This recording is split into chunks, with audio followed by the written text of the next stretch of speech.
اللہم صلی علی سیدنا و مولانا محمد و علی آل سیدنا و مولانا محمد و اصحاب سیدنا و مولانا محمد و ازواج سیدنا و مولانا محمد و اولاد سیدنا و مأوانا و ملجانا و حبیبنا و طبیبنا و حبیب قلوبنا و طبیب قلوبنا و کریمنا و شفیعنا محمد و بارک وسلم وصلی علیہ مولا یا صلی وسلم دائما ابدا علی حبیبک خیر الخلق کلہم والحبیب الذی ترجى شفاعته لکل حول من الاحوال مقتحم۔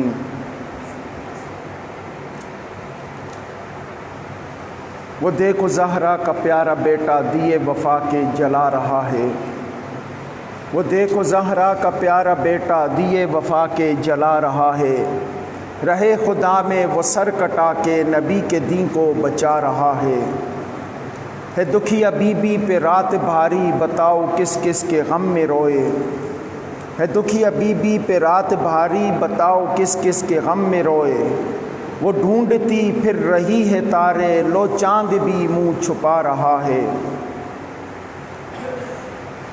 حمد و صلات کے بعد قابل صد عزت و احترام سامعین کرام، اللہ جل شانہ کا لاکھ لاکھ شکر عظیم ہے کہ اس نے ہماری نسبتیں آل نبی اولاد علی کے ساتھ جوڑ دی ہیں۔ یہ خدائے وحدہ لا شریک کا لاکھ لاکھ احسان عظیم ہے کہ اس نے ہمیں اپنے محبوب کی بڑی محبتوں والی چاہتوں والی نسبتیں عطا فرمائیں۔ چونکہ ہمارے جمعۃ المبارک کا جو عنوان جو طریقہ کار ہے، قرآن کریم فرقان حمید کے ترجمہ اور تفسیر کے ساتھ ہم اپنے موضوعات کو آگے بڑھا رہے ہیں، اور یہ ماہ مقدس ماہ محرم الحرام کا بڑا برکتوں رحمتوں والا مہینہ ہے، اور اس مہینے کے اندر امام علی مقام امام حسین رضی اللہ تعالی عنہ نے جتنی قربانیاں اور بالخصوص آل بیت نے دین مصطفیٰ کے احیاء کے لیے جتنی قربانیاں دی ہیں، اگر اسلام کے دامن سے آل بیت کی قربانیوں کو نکال دیا جائے تو اسلام کا دامن سونا لگتا ہے، خالی لگتا ہے، چونکہ آل بیت کی قربانیوں نے اسلام کو وہ حیات بخشی کہ قیامت تک کے لیے میرے حسین کربلا میں شریعت کو بھی بچا گئے، طریقت کو بھی بچا گئے، دین مطہرہ کو بھی بچا گئے، مصطفیٰ کے دین کو بھی بچا گئے، اور ایسا بچا گئے کہ جس وقت تک قیامت قائم نہیں ہوگی خدا کا دین بھی سلامت رہے گا، حسین کا تذکرہ بھی سلامت رہے گا۔ چونکہ ہمارا موضوع قرآن کریم فرقان حمید کی آیات مقدسہ کے ساتھ چل رہا تھا، تو پچھلے جمعہ صرف 2 آیات کا ترجمہ اور تشریح ہو سکی، اور انشاءاللہ آج بھی کوشش کریں گے کہ ہم کربلا کو اور قرآن کو ساتھ لے کے چلیں، چونکہ میرے آقا کریم علیہ الصلاۃ والسلام نے فرمایا، بڑی پیاری روایت، حضرت زید بن ارقم رضی اللہ تعالیٰ عنہ اس حدیث کے راوی ہیں، آپ نے فرمایا میرے آقا کریم علیہ الصلاۃ والسلام نے فرمایا کہ میں تم میں 2 بھاری چیزیں چھوڑ کے جا رہا ہوں، میں دیکھتا ہوں کہ ان بھاری چیزوں میں تم مجھے کہاں پہ پاتے ہو؟ تو کسی نے آواز دی، یا رسول اللہ وہ بھاری چیزیں کیا ہیں؟ تو میرے آقا کریم علیہ الصلاۃ والسلام نے فرمایا، ایک خدا کا قرآن ہے کہ جس کا ایک کنارہ رب کے ہاتھ میں ہے، دوسرا کنارہ تمہارے ہاتھ میں ہے۔ فرمایا خدا کا قرآن ہے کہ جس کا ایک کنارہ رب کے ہاتھ میں ہے، دوسرا کنارہ تمہارے ہاتھ میں ہے، اور فرمایا کہ اس کو پکڑے رکھنا، تم کبھی قیامت تک گمراہ نہیں ہوگے۔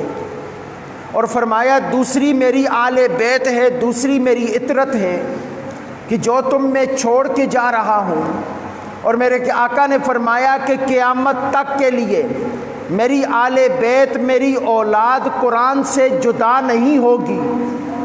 یہ اب میرے آقا کا فرمان فرمایا کہ قیامت تک میری اولاد اور میرا قرآن آپس میں جدا نہیں ہوں گے۔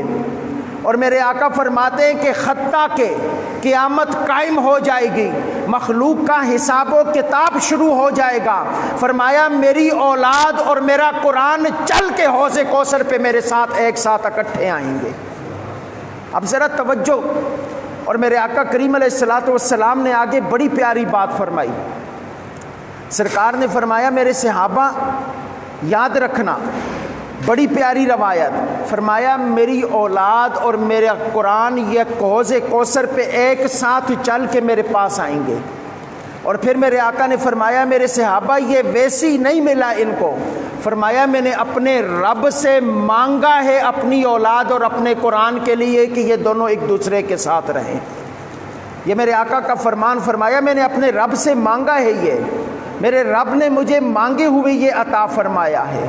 اب ذرا توجہ چاہتا ہوں، اور پھر آگے میرے آقا کریم علیہ الصلوۃ والسلام نے جو بات کہی نا، یقین کریں ایمان تازہ ہو گیا۔ سرکار نے فرمایا میرے صحابہ کبھی بھی میری اولاد سے آگے بڑھنے کی کوشش نہ کرنا، کبھی بھی میری اطرت میری اولاد سے آگے بڑھنے کی کوشش نہ کرنا۔ آج تو اللہ معاف کرے دین کی آڑ کے اندر اولاد نبی کے اوپر عجب طرح کی تانا زنیاں کی جا رہی ہیں، عجیب قسم کے معاملات لوگ کیے جا رہے ہیں۔ اب ذرا اس حدیث کو پڑھیں، یہ جو دین کے ٹھیکیدار بنے پھرتے اولاد نبی پہ باتیں کرتے ہیں، سنیں، یہ میرے آقا کی حدیث سنیں۔ سرکار فرما رہے ہیں کہ میں نے اپنی اولاد کے لیے اور قرآن کے لیے رب سے یہ مانگا ہے۔ اور پھر میرے آقا فرماتے ہیں کہ خبردار کبھی بھی میری اولاد سے پیش قدمی نہ کرنا۔ اور پھر دوسری جگہ پہ فرمایا خبردار کبھی ان سے پیچھے بھی نہ رہ جانا، یعنی جہاں میری اولاد لے کے جائے وہاں اس کے ساتھ چل کے جانا ہے۔ اب میرے آقا کریم علیہ الصلوۃ والسلام نے اس حدیث کے اگلے الفاظ اور بڑے پیارے الفاظ، میرے آقا کریم علیہ الصلوۃ والسلام نے فرمایا کہ خبردار کبھی ان کو سکھانے کی کوشش بھی نہ کرنا۔ یہ حدیث کے الفاظ ہیں، فرمایا خبردار کبھی ان کو سکھانے کی کوشش بھی نہ کرنا، فرمایا اس لیے کہ میری اولاد تم سے زیادہ جانتی ہے، میری اولاد تم سے زیادہ جانتی ہے۔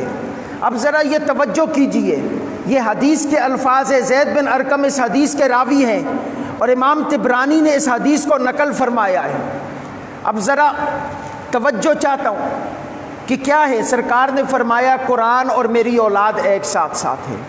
اور آج بھی اگر قرآن کو پڑھ کے دیکھیں اور اولاد نبی کو سامنے رکھ کے دیکھیں، یوں لگتا ہے کہ قرآن کی ہر آیت نبی کے اولاد کی تفسیر پیش کر رہی ہے۔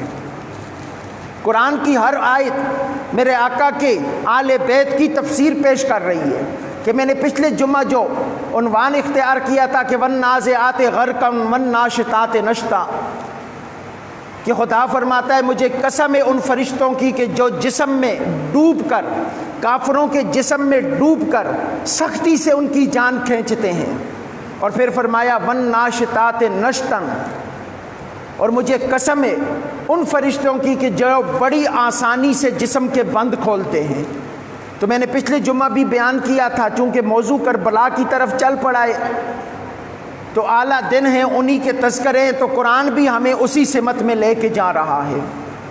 ہمارا تو یہ قرآن ترتیب سے ہم نے درس عرفان القرآن کے نام سے پیغام دے رہے ہیں، اور یہ قرآن ہمیں آل بیت کے ساتھ جوڑ رہا ہے۔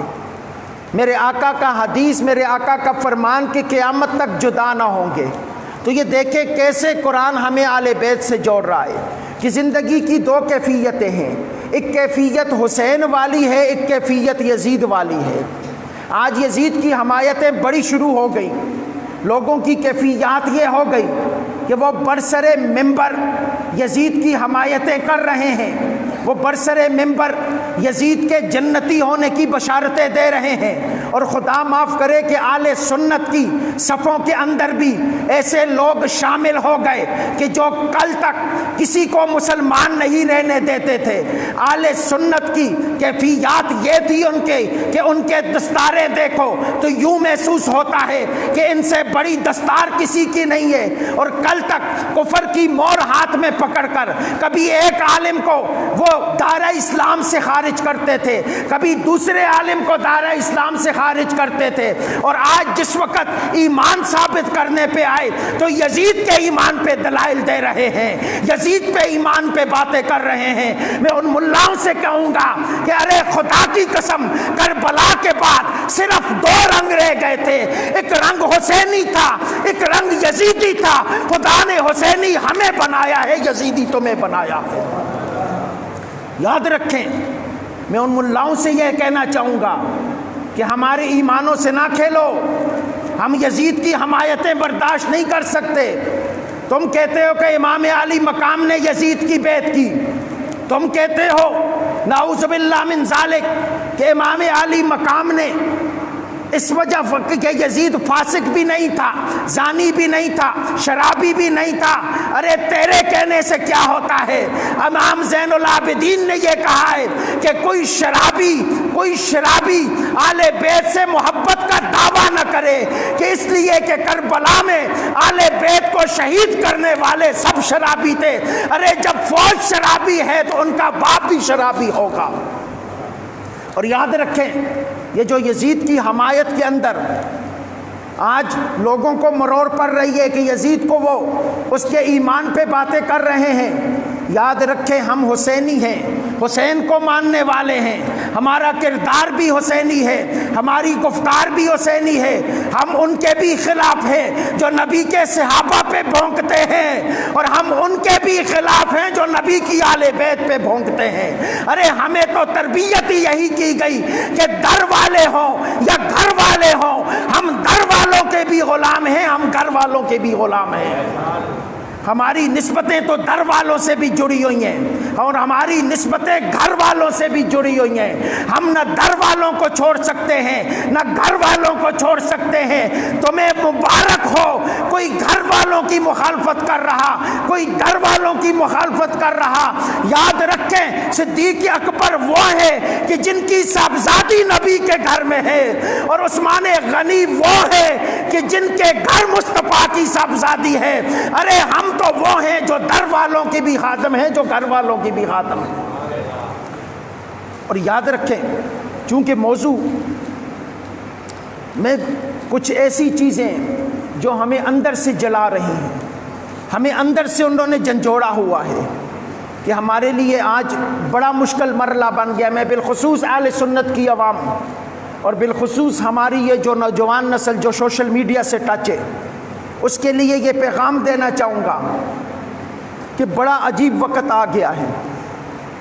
اس وقت سوشل میڈیا کے اوپر طوفان بدتمیزی بپا ہے۔ یاد رکھیں اس طوفان بدتمیزی کا حصہ نہ بنے، چونکہ ایک طرف مصطفیٰ کے در والے ہیں، ایک طرف مصطفیٰ کے گھر والے ہیں۔ کوئی اٹھ کے صحابہ کرام رضوان اللہ تعالیٰ علیہم اجمعین سیدنا صدیق اکبر جیسی ہستیوں پہ بھونک رہے ہیں، اور کچھ یزید کے دفاع میں امام علی مقام کے پورے کردار کو مشکوک کر رہے ہیں۔ یہ وقت بڑا مشکل فتنوں کا وقت ہے، ایمان بچانا مشکل ہو گیا ہے۔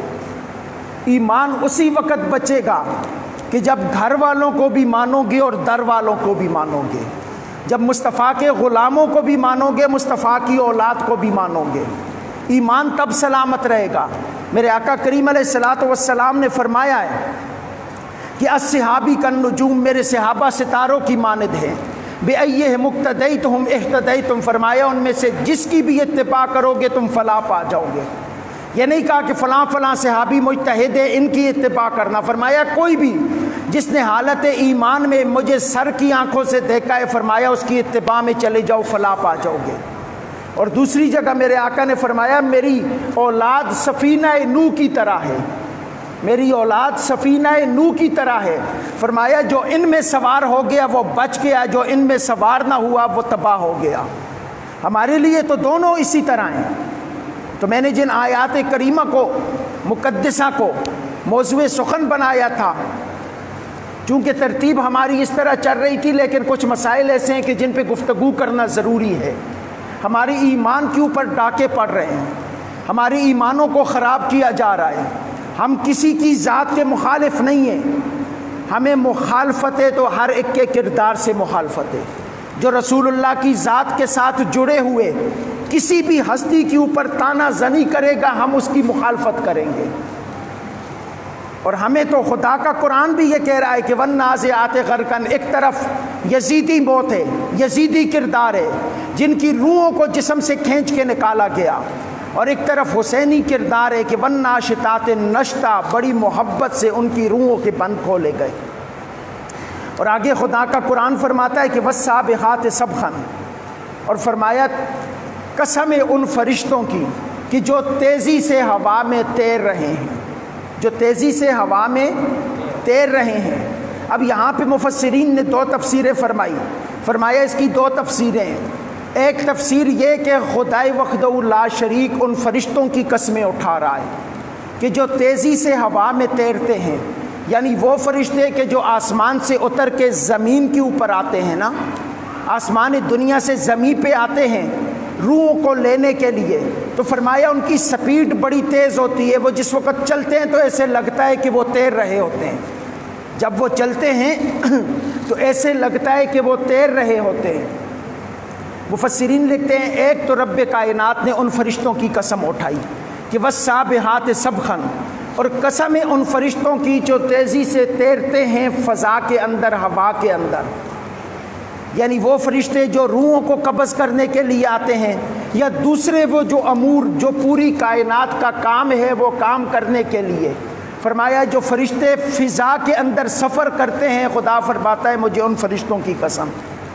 اور دوسری تفسیر بڑی ہی پیاری جو آل محبت نے فرمائی ہے، وہ فرماتے ہیں کہ وَالسَّابِحَاتِ سَبْحًا سے مراد وہ نفوس قدسیہ، وہ خدا کے اولیاء کی ارواح ہیں کہ جو فضا کے اندر سفر کرتی ہیں اور ان کے ساتھ فرشتے سفر کرتے ہیں۔ فرمایا خدا ان کی قسمیں اٹھا رہا ہے، خدا ان کی قسمیں اٹھا رہا ہے کہ مجھے ان نفوس قدسیہ کی قسم کہ جن کی روحوں کو فرشتوں نے بڑے محبت سے ان کے جسم سے نکالا ہے، جن کی روحوں کو رب کائنات نے کہ فرشتوں نے بڑی محبت بڑی آسانی سے ان کے جسموں سے نکالا ہے۔ خدا فرماتا ہے وَالسَّابِحَاتِ سَبْحًا، مجھے ان روحوں کی قسم، ان نفوس قدسیہ روحوں کی قسم۔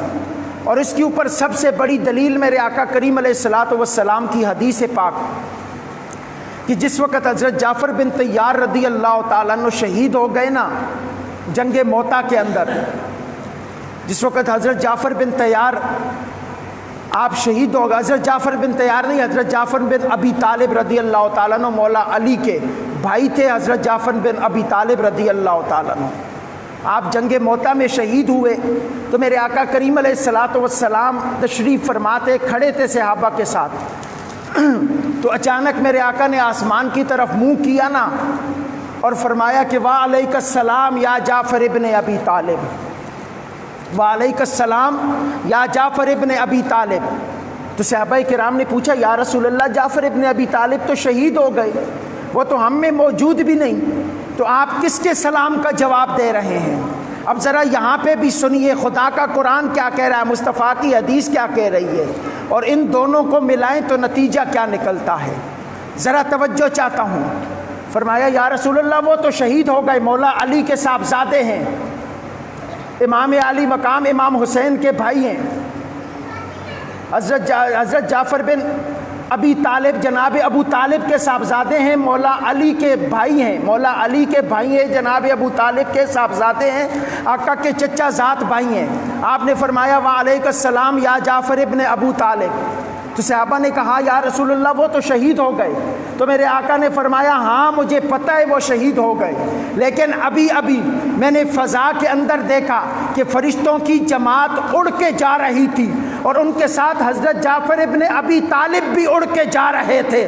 فرمایا دونوں فضا میں سفر کر رہے تھے، تو جعفر ابن ابی طالب جس وقت میرے اوپر سے گزرے اور مجھے دیکھ کے کہنے لگے کہ السلام علیک یا رسول اللہ، سرکار فرماتے ہیں کہ میں نے جعفر ابن ابی طالب کا کال سنا، سلام سنا، اور انہیں جواب دیا کہ وعلیک السلام یا جعفر ابن ابی طالب۔ ارے ابو طالب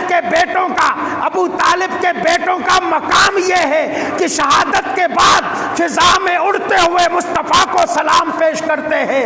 ارے آل نبی کے ساتھ جو جڑ جاتا ہے، نبی سے نسبتیں جو جڑ جاتی ہیں، پھر خدا کا قرآن ان کے اڑنے کی قسمیں اٹھا کے کہتا ہے کہ والسابحات سبحا، والسابحات سبحا۔ یہ خدا کا قرآن ہے جو اڑنے والوں کی قسمیں اٹھا رہا۔ فرمایا مجھے قسم ہے فضا میں تیرنے والوں کی۔ مفسرین لکھتے ہیں کہ ایک تو اس سے مراد کون ہے؟ فرمایا ایک اس سے مراد خدا کے فرشتے ہیں۔ فرمایا دوسرے اس سے مراد وہ ہیں کہ جو خدا کے فرشتوں کے ساتھ ارواح اڑتی ہیں، ان کی قسمیں خدا اٹھاتا ہے۔ اب ذرا توجہ چاہتا ہوں، یہاں پہ بھی قرآن پھر ہمیں کربلا سے جوڑ رہا ہے، پھر ہم قرآن کو کربلا کی طرف لے کے چلتے ہیں۔ مولا یہ قسمیں کن کی اٹھائی؟ فرمایا نیک روحوں کی، والناشطات نشطا، کہ جن کے بند بڑی آسانی سے کھولے گئے۔ فرمایا ان روح کی قسمیں اٹھائیں۔ مولا وہ روحیں کون ہیں؟ فرمایا مصطفیٰ کی حدیث پڑھو، اڑنے والا کون تھا؟ مولا علی کا بھائی تھا، حضرت ابو طالب کے صاحبزادے تھے، جعفر ابن ابو طالب تھے، مولا علی کے بھائی تھے، سرکار کے چچا زاد تھے۔ اب ذرا توجہ چاہتا ہوں، مولا علی کے بھائی ہوں، ابو طالب کے صاحبزادے ہوں، مقام یہ ملتا ہے کہ بعد شہادت فضا میں اڑ رہے ہیں اور خدا قسمیں اٹھا رہا ہے۔ تو اب ذرا توجہ کیجئے، اگر علی کا بیٹا ہو تو اس کی کیفیت کیا ہوگی؟ ارے کربلا کا شہید ہو تو اس کی کیفیت کیا ہوگی؟ ارے جنگ موتا کے شہید کو مصطفیٰ سلام پیش کرتے ہیں، فضاؤں میں اڑ رہے ہیں، تو کربلا کے شہداء کی کیفیت کیا ہوگی؟ علی کے بیٹوں کی کیفیت کیا ہوگی؟ مصطفیٰ کے پندوں پہ سوار ہونے والے کی کیفیت کیا ہوگی؟ مصطفیٰ کے لعاب دہن کو چوسنے والے کی کیفیت کیا ہوگی؟ مصطفیٰ کے جوتے کو کھانے والے کی کیفیت کیا ہوگی؟ مصطفیٰ جسے جسم کا ٹکڑا کہیں اس کی کیفیت کیا ہوگی؟ ارے کربلا سجایا اسی لیے گیا تھا تاکہ حسین قیامت تک مصطفیٰ کے دین کی بھی حفاظت کرے، مصطفیٰ کی امت کی بھی حفاظت کرے۔ کربلا تو سجایا اس لیے گیا تھا کہ قیامت تک حسین مصطفیٰ کی امت کی بھی حفاظت کرے، مصطفیٰ کے دین کی بھی حفاظت کرے۔ ہاں یہ بات امت کی حفاظت کی کیسے؟ آگے چلتے ہیں۔ یہ خدا کا قرآن ہمیں لے کے جا رہا ہے، ہم خود نہیں چل رہے، اپنی مرضی سے نہیں چل رہے، یہ خدا کا قرآن ہمیں لے کے جا رہا ہے اور ہم خدا کے قرآن کے ساتھ سفر کر رہے ہیں۔ خدا کے قرآن کی آیات کے ساتھ ہمارا سفر جاری ہے۔ فرمایا پہلے قسمیں اٹھائی اس کی کہ جس کی روح کو جسم سے کھینچ کے نکالا، پھر قسم اٹھائی جس کی روح کو محبت سے نکالا، پھر قسم اٹھائی والسابحات سبحا۔ فرمایا کیا؟ فرمایا وہ روح کی جو فضا میں تیر رہی ہے، اور وہ ارواح کن کی ہیں؟ حضرت جعفر ابن ابی طالب، مصطفیٰ کے چچا ذات بھائی، صحابہ کرام رضوان اللہ تعالیٰ علیہم اجمعین، یا وہ لوگ جن کی نسبت مصطفیٰ سے جڑ گئی، ان کی ارواح فضا میں سفر کرتی ہیں۔ مصطفیٰ کی حدیث میں نے آقا کی حدیث بیان کر دی۔ اب ذرا آگے چلتے ہیں۔ آگے خدا فرماتا ہے پہلے ان کی قسم کہ جو فضا میں تیر رہے ہیں۔ فرمایا فالسابقات سبقا، پھر فرمایا پھر تعمیل ارشاد کے لیے جو ایک دوسرے سے سبقت لے جاتے ہیں۔ تعمیل ارشاد کے لیے میرے حکم کی تعمیل، میں نے حکم دیا یہ کام کرو، فرمایا ایک دوسرے سے سبقت لے جاتے ہیں۔ فرمایا ان کی قسم۔ اب یہ سبقت لے جانے والے کون ہیں؟ یہ خدا کا قرآن ہمیں بتا رہا ہے، ہمیں تو نہیں پتہ، ہمیں تو نہیں پتہ۔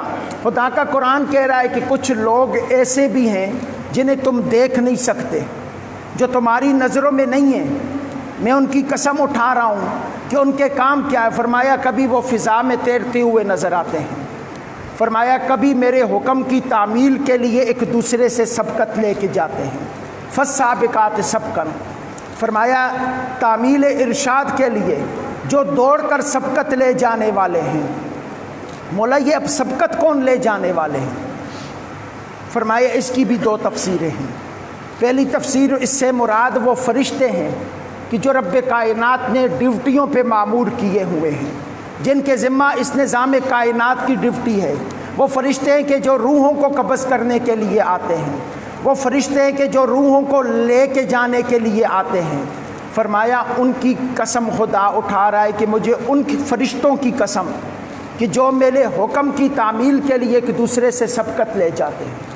اب یہ بات تو سمجھ میں آ گئی کہ معروف تفسیر ہے، ہر ایک نے کی ہے، اس تفسیر کی طرف سب گئے، معروف تفسیر ہے کہ ظاہری بات ہے فرشتوں کو خدا نے پیدا ہی حکم کی تعمیل کے لیے کیا ہے۔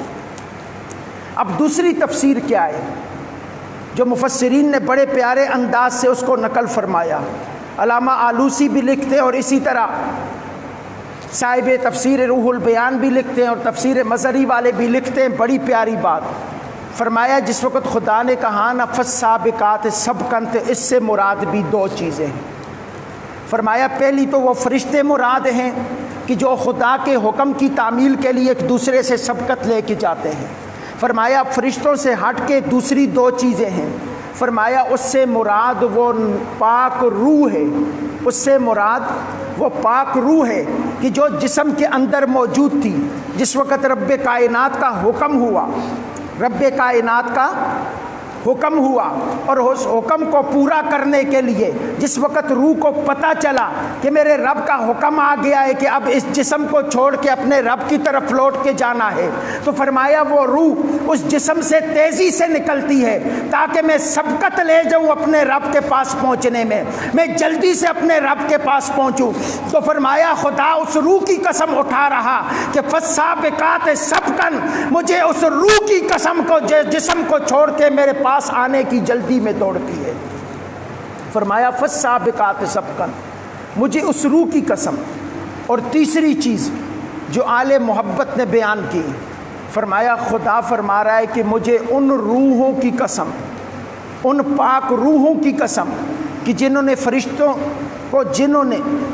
فرشتوں نے جسم سے پیار سے نکالا، پیار سے نکالنے کے بعد فرشتے کے ساتھ وہ فضا میں سفر کر رہی ہیں۔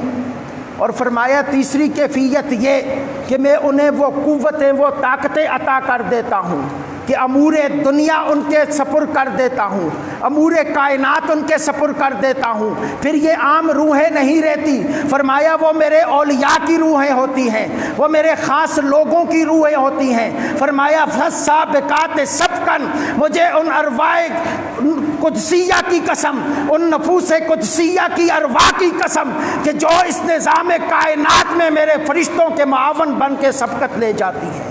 فرمایا فالسابقات سبقا، اور آگے اسی طرح خدائے وحدہ لا شریک نے فرمایا فالمدبرات امرا، فالمدبرات امرا، فرمایا کہ ان فرشتوں کی قسم کہ جو کام کرنے میں، کسی بھی کام کو کرنے میں تدبیر کرتی ہیں، کوشش کرتی ہیں، اس کام کو پورا کرنے کے لیے محنت کرتی ہیں، تدبیر کرتی ہیں، فرمایا مجھے ان کی قسم۔ اب یہاں پہ بھی چونکہ یہ خدائے وحدہ لا شریک نے فرشتوں کی ڈیوٹی لگا رکھی ہے مختلف اوقات کے اندر کہ وہ مختلف کام کرتے ہیں۔ جبرائیل امین کے ذمہ ڈیوٹی ہے، میکائیل کے ذمہ ڈیوٹی ہے، اسرافیل کے ذمہ ڈیوٹی ہے۔ اسی طرح جبرائیل، میکائیل، اسرافیل، فرمایا وہ ہوائی فضاؤں کے لشکروں کی حفاظت کرتے ہیں۔ جبرائیل کے ذمہ فرمایا بارش اور کھیتی باڑی کا انتظام ہے، جناب جبرائیل کے ذمہ بارش اور کھیتی باڑی کا انتظام ہے۔ اور فرمایا اسی طرح میکائیل کے ذمہ بحر و بر میں روحوں کو قبض کرنا، اور اسرائیل کے ذمہ ہے۔ فرمایا اسرافیل کے ذمہ تمام احکام کو چھوڑ کے سور پھونکنے کی ذمہ داری ہے، یعنی اسی طرح ہر فرشتے کے ذمہ رب کائنات نے کچھ نہ کچھ کام لگا رکھے ہیں۔ جناب اسرائیل روحوں کو قبض کرتے ہیں، جناب جبرائیل کھیتی باڑی کے امور، یہ جو نظام کائنات کے اندر، اور جناب میکائیل کا ذمہ جو ہے وہ فضاؤں کے اندر، بیر و بر کے اندر جو فضائیں ان کو اپنے قابو میں کر کے یہ بارشوں کا سلسلہ، ہواؤں کا سلسلہ، آندھیوں کا سلسلہ، یہ فرشتوں کی ذمہ داری ہے۔ فرمایا فالمدبرات امرا، مجھے ان فرشتوں کی قسم کہ جو کام کرنے میں تدبیر کرتے ہیں، کوشش کرتے ہیں۔ اب یہاں پہ آل محبت اور مفسرین بڑی پیاری تفسیر ایک بیان فرماتے ہیں، فرمایا ہاں یہ بھی ہے، لیکن اس کی دوسری تفسیر یہ ہے کہ وہ نفوس قدسیہ کہ جن کے ذمہ خدا نے اس نظام کائنات کی ڈیوٹی لگا رکھی ہے کہ ایک خدا کے ولی کی روح جس وقت اس جسم کو چھوڑتی ہے، خدا کے پاس جاتی ہے، تو اس کی ڈیوٹی یہ لگ جاتی ہے کہ کائنات کے اندر جہاں کوئی تکلیف پریشانی میں ہوتا ہے، ولی کی روح وہاں پہنچ کے اس کی مدد کرتی ہے۔ فرمایا وہ نفوس قدسیہ فالمدبرات امرا، ان کا کام یہ ہوتا ہے کہ وہ لوگوں کی مدد کرتی ہیں مختلف مقامات پہ جا کے، مختلف جگہوں پہ جا کے۔ اور یاد رکھے کہ حسین سے بڑی پاک روح کائنات میں کوئی نہیں ہے، کہ جو جنت کے سردار ہیں۔ میرے آقا حسن سے پاک روح کوئی نہیں، آل بیت سے پاک روح کوئی نہیں، مولا علی سے پاک روح کوئی نہیں، ارے پنج تن سے پاک روح کوئی نہیں۔ ارے جو میرے مصطفیٰ کا گرانا ہے، اگر عام غلام جو ان آل بیت کے در سے جڑ جائیں، ان کی روحوں کو خدا یہ کمال دیتا ہے۔ اور علامہ آلوسی لکھتے ہیں، آپ بڑی پیاری بات لکھتے ہیں، آپ فرماتے ہیں کہ کیفیت یہ ہے کہ جس وقت ولی کی روح کو اس جسم کا ساتھ چھوڑنا پڑتا ہے، تو جسم میں جب تک وہ موجود ہوتی ہے، وہ شریعت کی قید میں ہوتی ہے، وہ طریقت کی قید میں ہوتی ہے، وہ احکام کی قید میں ہوتی ہے، وہ نظام کائنات کی قید میں ہوتی ہے، حکم الہی کی قید میں ہوتی ہے، شریعت کے احکام کی قید میں ہوتی ہے۔ اسے زندگی شریعت کے مطابق کرنی پڑتی ہے، اسے احکام شریعت کے مطابق کرنے پڑتے ہیں۔ لیکن جس وقت وہ جسم کے پنجرے کو چھوڑ کے آزاد ہوتی ہے، پھر اس کے لیے ہر شریعت سے آزادی ہے، چونکہ دنیا کا کام ختم ہو جاتا ہے، عبادت کا سلسلہ ختم ہو جاتا ہے، پھر اس کی کیفیت یہ ہوتی ہے کہ وہ قیامت تک فقط مخلوق کی مدد کے لیے خدا کی بارگاہ میں موجود رہتی ہے۔ وہ قیامت تک دنیا میں ہے تو اس کے اوپر عبادت کی ذمہ داری بھی ہے، شریعت کے احکام کی ذمہ داری بھی ہے، طریقت کے احکام کی ذمہ داری بھی ہے، مخلوق کے احکام بھی ہے، بال بچوں کے احکام بھی ہے۔ فرمایا جب ان سے آزاد ہو کے جسم سے نکلتی ہے تو ہر قید و بند سے آزاد ہو جاتی ہے۔ فالمدبرات امرا، فرمایا پھر اس کا کام یہی ہوتا ہے کہ وہ خدا کے حکموں کے تعمیل میں تدبیر کرتی ہے۔ جیسے رب کائنات کہتا ہے وہ ان احکام کی تدبیر کرتی ہے۔ اگر عام ولی کی کیفیت یہ ہوگی تو کربلا والوں کی کیفیت کیا ہوگی؟ کربلا والوں کی کیفیت کیا ہوگی؟ اب ذرا سوچئے دوستو، یہ خدا کا قرآن جو آل بیت کے ساتھ چل رہا ہے، کہ قدم قدم پہ خدا کا قرآن ہمیں رہنمائی کر رہا ہے کہ جن کی نسبت مصطفیٰ کی ذات سے جڑ جائیں ان کے غلام بن جاؤ، ان کے ساتھ اپنی وابستگیاں رکھ لو۔ اور دوستوں میں بالخصوص پھر یہ بات کہنا چاہوں گا کہ لمحہ فکریہ ہے ہمارے لیے، بہت مشکل حالات ہیں اس وقت کہ ہمارے ایمانوں پہ ڈاکے پڑ رہے ہیں۔ کہیں آل بیت کی عزت کے ساتھ نعوذ باللہ من ذالک اس کو کم کرنے کی کوششیں کی جا رہی ہیں، کہیں صحابہ کرام رضوان اللہ تعالیٰ علیہم اجمعین کی ذات کے ساتھ شرارتیں ہو رہی ہیں۔ اب وہ جو شیعہ ذاکر آصف جس نے سیدنا صدیق اکبر رضی اللہ تعالیٰ عنہ کی شان میں گستاخی کی، نعوذ باللہ من ذالک، کفر تک صدیق اکبر کی ذات کے لیے اس نے الفاظ بیان کیے، سوشل میڈیا بھرا پڑا ہے۔ میں بالخصوص اپنے نوجوانوں کو تربیت کے، چونکہ میرا ایک مزاج ہے، آپ جانتے ہیں کہ میں نام بھی نہیں لیتا، لیکن چونکہ اب ضرورت ہے کہ ہمارے نوجوانوں کے بھی ایمان کا مسئلہ ہے، آپ سوشل میڈیا سے ٹچ ہیں، بار بار سوشل میڈیا، فیس بک، ٹویٹر، واٹس ایپ آپ اس کو یوز کرتے ہیں، دیکھتے ہیں، ٹچ ہیں آپ، مختلف قسم کے آپ کو جناب وہ کلپ ملتے ہیں۔ یاد رکھیں کسی بھی ایسی بحث اور گفتگو کا حصہ نہ بنیں، نہ کسی ایسی چیز کو شیئر کریں۔ اگر کسی نے گستاخی کی ہے نا تو اس کو شیئر کبھی نہ کریں۔ ہمیں تو یہ کہا جاتا ہے یہ اس کو شیئر کرو جی، یاد کریں جتنا ہم اس کو شیئر کریں گے اتنا وہ گستاخی بڑھے گی، اتنی اس پہ بحث بڑھے گی، اتنی لوگوں کے ایمان کے ساتھ کھلواڑ ہوگا۔ ایسی چیزوں کو نظر انداز کریں۔ یہ بھی عالم کفر کی ایک سازش ہے، یہودیت کی ایک سازش ہے کہ وہ اس قسم کے کلپ مختلف فیک اکاؤنٹ سے بنا کے ان کو وائرل کرتا ہے تاکہ وہ گستاخی زیادہ سے زیادہ لوگ سنیں۔ اور کئی لوگ ہیں جو کچے ذہن کے ہوں گے، ان کے ذہن میں سوالات اٹھیں گے، جہاں پہ بھی ان ہستی کے بارے میں سوال اٹھ گیا ذہن کے اندر وہیں ایمان پہ ڈاکہ پڑ گیا۔ ذہن میں سوال آ گیا یار کہتا تو یہ سچ ہے، بس سمجھے ایمان تباہ ہو گیا۔ اس لیے اپنے ایمانوں کو بچائیں، ان شرارتوں کا حصہ نہ بنیں، نہ کسی کو جواب دیں، چونکہ آپ کی ذمہ داری نہیں ہے جواب دینا۔ جواب دینے کے لیے ہم موجود ہیں، ہمیں خدا نے یہ ذمہ داری دی ہے، یہ مسند دی ہے، یہ ممبر دیا ہے، یہ مسلح دیا ہے، یہ قرآن کی سمجھ دی ہے، ہم موجود ہیں جواب دینے کے لیے۔ انشاءاللہ جہاں پہ بھی دفاع کی ضرورت پڑی نا، کسی صحابی کی عزت کی دفاع کے لیے، آل بیت کی کسی عزت کی دفاع کے لیے ہم موجود ہیں، ہماری ذمہ داری ہے۔ آپ کے ذمہ نہیں ہے کہ آپ جواب دیں، چونکہ یہ ہو سکتا ہے کہ آپ جواب میں کسی دوسرے کی گستاخی کر بیٹھیں۔ آپ کو حدود کا نہیں پتہ، قیود کا نہیں پتہ کہ کہاں ایک چھوٹا سا وہم اور شائبہ جو ہے وہ دوسرے کی گستاخی کی طرف لے کے جا رہا ہو۔ اس لیے میں بالخصوص اپنے وائس آف چرچ کے ذریعے جو میری آواز جہاں تک پورے پاکستان میں پہنچ رہی ہے، بھائی عبدالرشید صاحب کے توسط سے یہ وائس آف چرچ کے ذریعے جہاں تک پہنچ رہی ہے، ہمارا جو سوشل میڈیا ٹیم ہے اس کے ذریعے ہماری آواز جہاں تک پہنچ رہی ہے، میں بالخصوص سب کو یہ کہنا چاہوں گا کہ دوستو یاد رکھو اس کا حصہ نہ بنیں۔ آپ کو نہیں پتا کہ ہم کہاں پہ گستاخی کر بیٹھیں گے۔ یہ ہو سکتا ہے ثانی صدیق اکبر کے دفاع میں وہ آپ کو بیس میں اتنا الجھائیں کہ کہیں آپ آل بیت کی گستاخی نہ کر بیٹھیں۔ آل بیت کی شان کی حفاظت کے لیے وہ آپ کو گفتگو کے جال میں، منطقی انداز میں، گفتگو کے الفاظ کے پیچ و خم میں اتنا الجھائیں کہ آپ کسی صحابی کی گستاخی نہ کر بیٹھیں، نعوذ باللہ من ذالک، کہیں سیدنا امیر معاویہ یا اسی طرح کسی اور صحابی کی گستاخی نہ کر بیٹھیں۔